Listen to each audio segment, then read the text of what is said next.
Friends এবার আমি next ভিডিওতে চলে এসেছি, কারণ আমার পনির রেসিপি কমপ্লিট। এবার আমি এখানে ডালটা ফুটে রেখে দিয়েছি। এখানে বানাচ্ছি হলো ছোলার ডাল।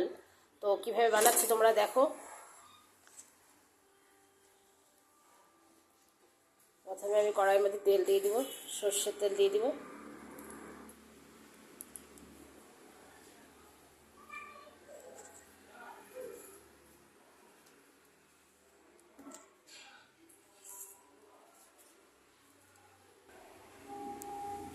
এবার আমি এখানে দুটো শুকনো লঙ্কা দিয়ে দিব ফোড়নের জন্য। একটু জিরে দিয়ে দিব ফোড়নের জন্য। দুটো এলাচ দিয়ে দিলাম। তেলটাকে ভালো করে গরম করে নিচ্ছি।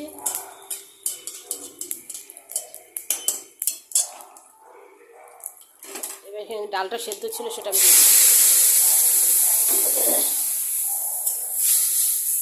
ছোলার ডালটা দিয়ে দিলাম, ভালো করে একটু নাড়াচাড়া করে নিচ্ছি। গরম গরম ভাতের সাথে খুবই ভালো লাগে, বা লুচি বা রুটি দিয়েও আপনারা এরকম খেতে পারেন ছোলার ডাল।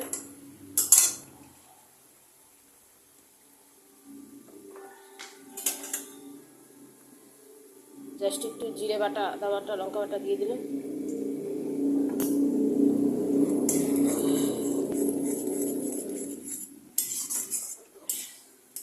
হ্যালো ফ্রেন্ডস, চলে এসেছি। এবার আপনারা কি ছোলার ডাল পাতলা খেতে ভালোবাসেন না ঘন খেতে ভালোবাসেন, সেটা আপনাদের ব্যাপার। এটা আমি তো একটু দুপুরবেলার খাওয়ার, সেই জন্য একটু পাতলাই করেছি। তো আমি নামানোর আগে একটুখানি এখানে ঘি দিয়ে দিব। ঘিটে দিয়ে আমি নামিয়ে পরিবেশন করব। একটু ফুটে নিক। একটু সামান্য একটু নুন দিয়ে দিলাম।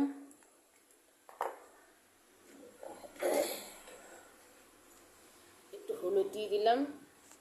কেন সবাই হয়তো মানে বাড়িতে ছোলার ডাল বানাতে পারেই না, সেজন্য আমি রেসিপিটা বানাইলাম। তোমরা দেখে বাড়িতে বানিয়ে খেতে পারো।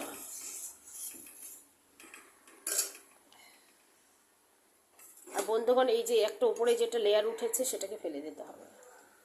এটাকে ফেলে দিতে হবে, তাহলে ডালটা টেস্টি আসবে। হ্যালো ফ্রেন্ডস, এখানে আমার কতগুলো পনির ছিল, সেই পনিরটা আমি এখানে ডালের মধ্যে দিয়ে দিলাম। পনিরগুলোকে দিয়ে দিলাম, পনিরটা দিয়ে দিলাম। ডালটা খুবই টেস্টি লাগবে খেতে।